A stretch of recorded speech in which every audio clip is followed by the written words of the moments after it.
చూస్తుండగానే కాలం ఎవరి కోసం ఆగదన్నట్టుగా 10 ఏళ్ళు అయిపోయి 11 ఏళ్ళు అయిపోయి ఉమ్మడి అది కూడా అయిపోయింది ఇంకా. కాబట్టి తెలంగాణ ప్రజలకు రాష్ట్ర అవతరణ దినోత్సవ శుభాకాంక్షలు చెప్దాం మనం కూడా.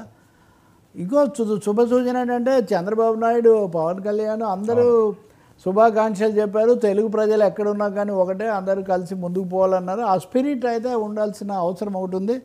రేవంత్ రెడ్డి కూడా ఈరోజు మాట్లాడారు. తన సదుపాయాలు ఇవన్నీ ఏం చేయాలనుకుంటున్నారో అవి ఇవి ఆయన చెప్పారు. రెండో వైపున బీఆర్ఎస్ నాయకులు ఒకరి తర్వాత ఒకరు వాళ్ళు కూడా ఇది చేస్తున్నారు. అయితే తెలంగాణ జాతీయంగా మన నేషనల్ డే అన్నట్టుగా సంతోషించాలని వాళ్ళు చెప్తుంటే ఈ జాతిపిత ఎవరు అని. ఇప్పుడు కవిత గురించి మనం మాట్లాడాం కదా, ఆమె ఏదో కొండంత రాగం తీసి లొల్లాయి పదం పాడిందని ఒక సామెత. తిరుగుబాటు చేశారు, వేరే పార్టీ పెడతారు ఇదంతా అన్న తర్వాత ఆమె వేరే పార్టీ ప్రసక్తి లేదు. కేసీఆర్, జయశంకర్ 2 కళ్ళు, మా తెలంగాణ జాగృతి, బీఆర్ఎస్ 2 కళ్ళు నాకు అని ఆమె ఒక ప్రకటన చేశారు.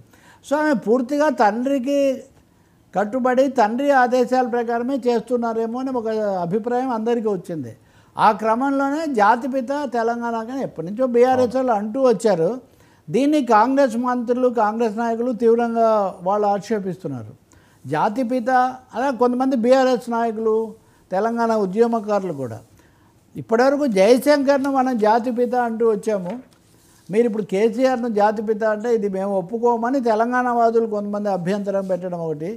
ఎందుకు బీఆర్ఎస్ అధినేతగా ఆయనకు ఉన్నది చాలు. ఇప్పుడు జాతిపిత అనే టైటిల్ మళ్ళీ ఇచ్చి అది ఉందా లేదా అది ఎవరికి నచ్చింది వాళ్ళు అనుకోవచ్చు. కానీ కవిత అయితే మటుకు తన లాయల్టీ టువర్డ్స్ ఫాదర్ చెప్పడానికి, రెండోది పార్టీ పెట్టే ప్రసక్తి లేదు అనే దాదాపు ఆమె స్పష్టీకరణ చేసినట్టుగా ఉన్నారు. బహుశా 3 రోజుల పాటు మీడియా కొంత పని కల్పించడానికే ఇదంతా టీ కప్పులో తుఫాన్లాగా ముగిసిపోయినట్టు కనిపిస్తుంది. బట్ 11 ఏళ్ల తెలంగాణలో కాంగ్రెస్, బీఆర్ఎస్ మాత్రమే కాకుండా కిషన్ రెడ్డి కూడా జెండా ఎగరేశారు.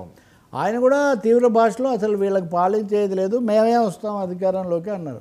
సో అట్ 11 years ఇప్పుడు చంద్రబాబు, పవన్ కళ్యాణ్ శుభాకాంక్షలను కూడా మీరు కిషన్ రెడ్డి గారి దీన్ని కూడా కలిపి చూసుకోవచ్చు. ఒక ఎన్డీఏ కోణంలో వాళ్ళు చూస్తూ ఉంటే బీఆర్ఎస్ అంతర్గత కేటీఆర్ ఏమో అక్కడ డల్లాస్లో ఆయన మాట్లాడుతూ ఉన్నారు.